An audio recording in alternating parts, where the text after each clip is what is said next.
आज अकलियती एहतेमाद कॉन्फ्रेंस अल्पसंख्याक विश्वास मेळावा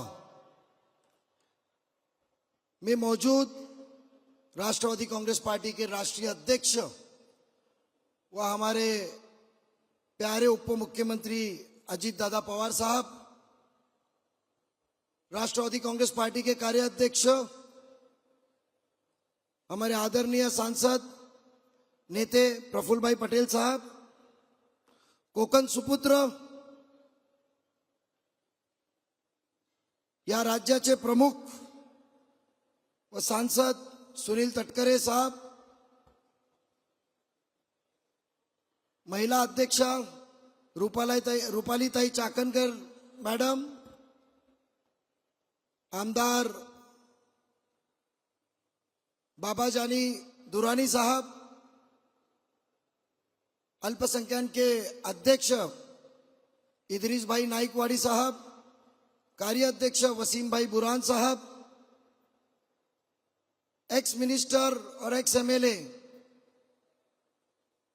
हमारे बड़े भाई बाबा सिद्दीकी साहब, गर्जे साहब, मेरे साथी इस जिले के पूर्व सांसद मेरे नेते आनंद भाई परांजपे साहब, नामदेव भगत साहब, सभी दिगर शख्सियत और ये डायस पे बैठी हुई एक हमारी नौजवान शख्सियत, उनको भी, और सभी यहाँ मौजूद जिला अध्यक्ष, कार्यकारिणी के सदस्य और हाजिरीन जलसे, अस्सलाम वालेकुम।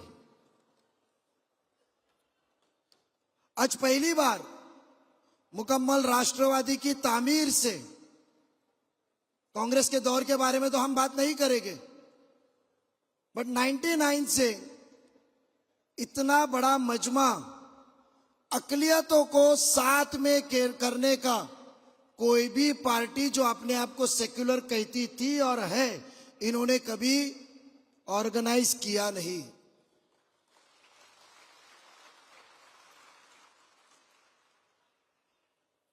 मैं आदरणीय दादा प्रफुल्ल पटेल साहब, तटकरे साहब और सभी दिगर नेताओं का शुक्रगुजार हूं कि आपने अकलियत के मामले में अकलियती एहतेमाद कॉन्फ्रेंस ना सिर्फ ऑर्गेनाइज की, बल्कि हमको जो यकीन मजबूत करने का, यकीन दिलाने का जो पहल आपने किया है, वही शुरुआत और वही मोहब्बत में इतनी बड़ी आवाम यहां मौजूद है।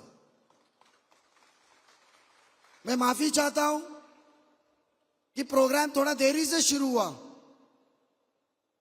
पर मुझे आज फक्र है कि दादा आज 18 फरवरी है।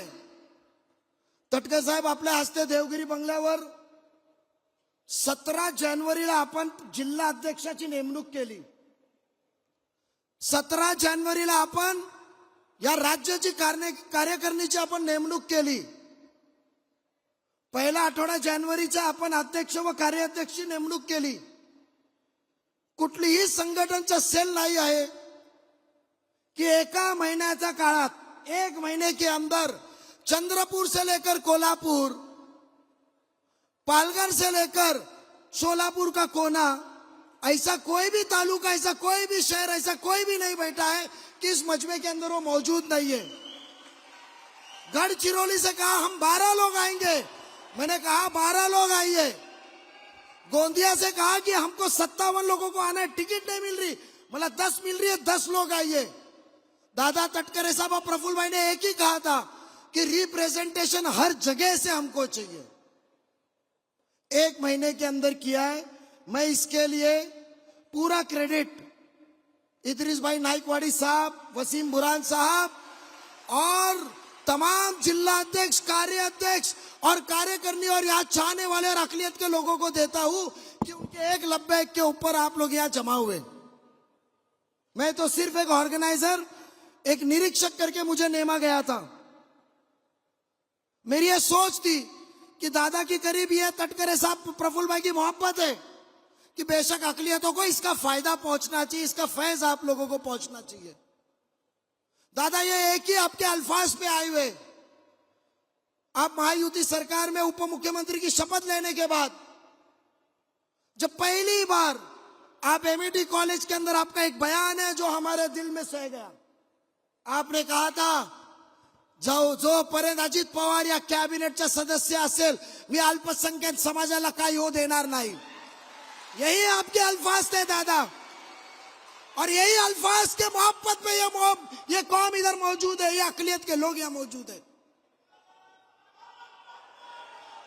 दादा हमको मालूम है कि जो आप बोलते हैं वो करते हैं। 1997 में विद्यार्थी क्षेत्र में काम करते वक्त पहली बार आपको मिला था।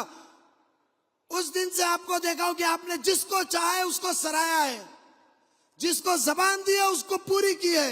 और यही अकलियतों लोग यहाँ जो मौजूद है वो 5 तारीख की सभा की जबान के ऊपर यहाँ मौजूद है। हमें दिक्कतें बहुत हुई दादा, दिक्कतें बहुत हुई। लोगों ने हमें क्या क्या इल्जाम लगाया। या हमारे ईमान वाले 5 वक्त के नमाजी दीनदार भी बैठे हैं, सुन्नती चेहरा है उनका,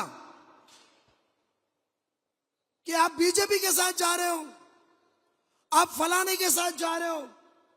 बट हमें फक्र है कि दादा एक बार नहीं, आपने बार बार हमेशा यह एहसास और यह यकीन दिलाया आवाम को इस राज्य के कि मैं शाहू फुले अंबेडकर की विचारधारा छोड़ा नहीं हूं। मैंने अल्पसंख्यक की प्रगति और उनके विकास के रास्ते बंद नहीं किया, उनके लिए जद्दोजहद करूंगा, उनके लिए लड़ूंगा। और क्या वो लोग हैं जो हमें इल्जाम लगाते हैं कि तुम बीजेपी के साथ हाथ मिलाए हो, तुम अजीत दादा का फोटो लगाए तो आप बीजेपी के साथ जा रहे हो, तुम बाबरी मस्जिद शहीद करने वाले के साथ जाते हो। आज मेरे आवाम को मैं कुछ बात बताने जाना हूं, होश और हवास में बताऊंगा। इतिहास के पन्ने के अंदर लिखा हुआ है जो हकीकी बात है। हाँ, मैं थाना से हूं, मैं डॉक्टर नहीं हूं। थाना में एक आमदार डॉक्टर है, इतिहास में किया है, बट वो कैसा किया है आगे कभी बताएंगे हमने। हमें हमेशा बचपन से, जब भी बचपन से हम रहे, अकलियत बोले तो सेक्युलर पार्टी पसंद करती है, सेक्युलर पार्टी बोले तो कांग्रेस। यही सोच है ना, कांग्रेस और उसके सहकारी पार्टी। बट मैं कहता हूं हाल ही में राम जन्मभूमि में राम मंदिर की तामीर की बात पूरी गरमाई हुई थी। किसने लाया यह मुद्दा? कभी किसी ने सोचा? जो हमको अकलियत के नाम पे अपने पहरेदार, रखवालदार और रहनुमाई इतने साल से कर रहे थे। सिद्दीकी साहब मौजूद है, उनके बांद्रा के भाषण के अंदर उन्हें दुख दर्द बताया। वो तो नसीम सिद्दीकी है ना, अल्पसंख्यक विभाग से, अपने समाज से संबंध रखते हैं या ना? क्या तकलीफ हुई उनको पूछो। जिन्होंने राम मंदिर का मुद्दा कब हुआ? 1947 में इस देश को हमको आजादी मिली। 48 में अयोध्या के कलेक्टर की मस्ती की वजह से मूर्ति रखी गई या आई अल्लाह जानता है। जब ये 2 पंडितों का दोनों राज्य में था, एक हमारे आदरणीय पंडित जवाहरलाल नेहरू जी प्रधानमंत्री थे, और उस वक्त दौरान में मुख्यमंत्री यूपी उत्तर प्रदेश के पंडित वल्लभ पंत जी थे। मसला छोटा सा था, छोटे से तबके का, छोटी सी आवाम का शहर था अयोध्या, मसला उठा के हल हो सकता था। सेक्युलर पार्टी जब तक वो कुछ तकलीफ नहीं देंगी तो वो मलहम कैसा लगाएगी? पहले घाव दो फिर तकलीफ दो। उन्होंने क्या नाराजगी, मसला हल नहीं किया। 6 महीने से साल भर अपने मुख्यमंत्री से बात नहीं की। वाह, 1982 तक, बहुत ही अपने होश और आवाज में आपको बता रहा हूं, 1982 तक कभी किसी ने कहा नहीं कि मंदिर वही बनाएंगे। मसले छोटे चल रहे, कोर्ट कचहरी चल रहा है। सेक्युलर कांग्रेस पार्टी, आपको कांग्रेस आते हैं ना कि आप बीजेपी के साथ जा रहे हो? अरे वो बीजेपी अच्छी जो सामने से वार करती है उसके साथ जुड़ेंगे।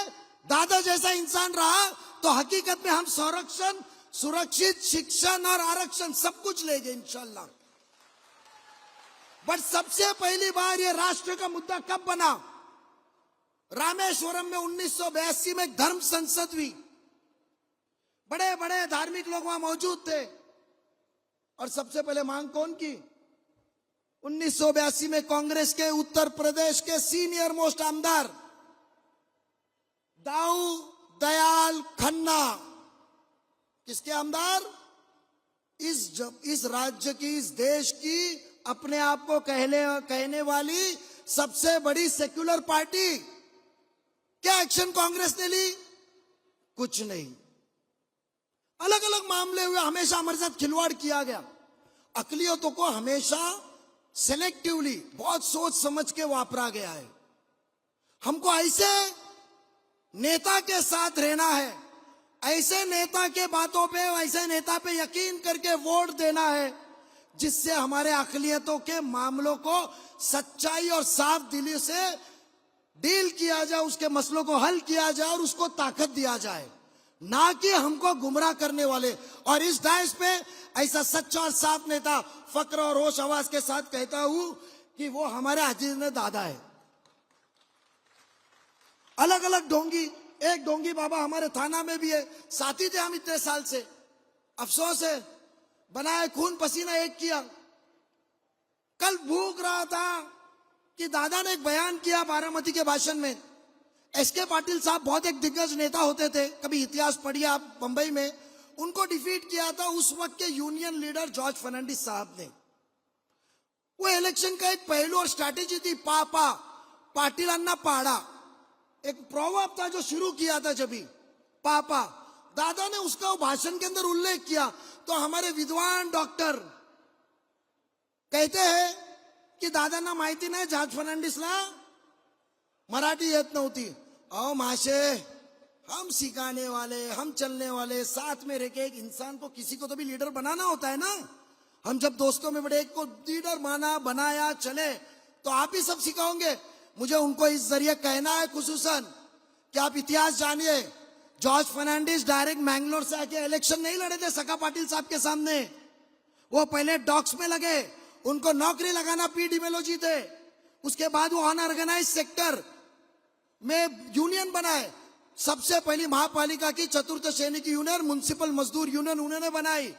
और जब संयुक्त समाजवादी पार्टी के मुंबई महानगर पालिका में कामकाज इंग्लिश में चलता था और संयुक्त समाजवादी पार्टी के कॉर्पोरेटर शोभनाथ सिंह ने प्रस्ताव रखा कि कामकाज मुंबई महानगर पालिका का मराठी करे, तो उस दौरान उनके अनुमोदन, उनकी तायीद करने वाला जॉर्ज फर्नांडिस जी थे। कई अरसे के बाद वो इलेक्शन लगा और उनको फ्लुएंट मराठी आती थी। क्या है हकीकत में, दादा एक बात बोलूं, उनके साथ में रह ले, उनको आता नहीं है। वो पोपट की तरह तू तू करते रहते। उन्होंने 2-4 ज्योतिषी रखे हुए जो उनको मालूमात देते हैं, जो भाड़े का ज्ञान लेते हैं। वो आवाम के सामने रोज कभी ना कभी इसी तरह नंगा हो जाते हैं कि उनकी मालूमात कितनी है। मैं ये कहना चाहता हूं, आखिरी बात, ज्यादा वक्त ना लेते हुए, इंशाल्लाह आने वाले दिनों में जो ये बातें तो करते हैं, उस बातों को तो हम लोग जरूर कलवा मुमरा के अंदर जवाब देंगे, डट के जवाब देंगे। मगर एक आखिरी बात कहना चाहता हूं कि रोज सुबह आदरणीय दादा के ऊपर जो वो भूख रहा है, वो इस तरह है कि दुनिया के अंदर आपको पता है कुत्ता भूखते रहता है जब तक हाथी देखे नहीं। कुत्ता भूखते रहता है जब तक हाथी देखे नहीं, मगर हाथी की एक सोंड पड़ी तो कुत्तों को पता है कि कितने पीढ़ियों उनको भुगतना पड़ेगा। दादा ने आज तक वो शख्स को ना कभी गिना है, ना गिन रहा है, ना गिनेगा इंशाल्लाह। और ये यकीन हमारे को हुआ उस वक्त जब दादा कार्यालय के उद्घाटन में थाना आए थे। सब पत्रकार और सबको लगा कि दादा वो भूखने वाले के ऊपर कुछ बोलेंगे। उस वक्त हमको यह एहसास और यकीन हुआ कि दादा ना उसको गिनता है, ना कभी गिनेगा। तो मैं एक ही कहना चाहता हूं, कम छेड़ो हमको। हमारे हत्ती ने कभी देख ली और एक सोंड मारी तो आपका खानदान भी कब किधर किधर फेंका जाएगा पता नहीं चलेगा। यह हमारा आपको आह्वान है। मैं ज्यादा न वक्त लेते हुए मैं सभी लोगों का शुक्रगुजार करता हूं। बहुत कुछ कहना है दादा। अकलियत के माइनॉरिटी के मामले में आपको कुछ हमने ठहराव प्रेजेंट करने वाले कुछ ठहराव बनाए हुए हैं, जो कुछ मुख्तसर तौर पे इदरीस भाई ने, वसीम भाई ने उनके स्पीच में कहा। दादा हमारी यह सोच है कि इतना बड़ा मजमा जमा है तो कुछ वजूद रहना चाहिए, कुछ एक एजेंडा रहना चाहिए। हमने कुछ 12-15 एजेंडा 9 ठहराव में तब्दील किए हैं। वो मुख्तसर तौर पे जब इदरीस भाई और बाकी जिगर शख्सियात पढ़ेंगे तो पता चलेगा।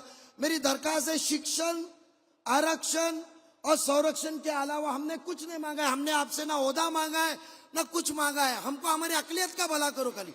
बहुत कुछ अल्लाह के जरिए, आपके जरिए हमको मिला है। ये हमने कुछ आरक्षण के मांगे हैं। मैं सभी मिनिस्टर, आमदार साहब जिन्होंने इतने बड़े मजमे को, बाबा जानी साहब खुद गाड़ी में 50 गाड़ी लेकर आए, ढोल ताशा बजाते लाए। ऐसे हमारे आमदार भी हमको जज्बा देते हैं। तो ऐसे लोगों का मैं सबका शुक्रगुजार हूं। और इस आलीशान प्रोग्राम के अंदर 2 लोगों का नाम लेना जरूरी है, ना लूं तो गलत होगा। गर्जे साहब आपका भी शुक्रिया, बट सबसे जरूरी हमारे एक्स MP मेरे साथी अनंत परांजपे जी, जिन्होंने पूरी मेरी जिम्मेदारी वेन्यू की संभाली। जब मैं लोगों को जमा कर रहा था, लोगों से कांटेक्ट कर रहा था, उन्होंने मुझे हिम्मत दी कि मैं ये जिम्मेदारी संभालूंगा। मैं उनका शुक्रगुजार हूँ।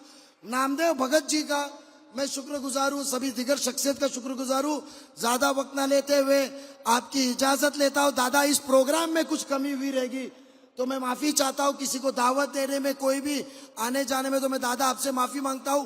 पहली बार इतना बड़ा प्रोग्राम 1 महीने के वक्त के अंदर हमने किया है।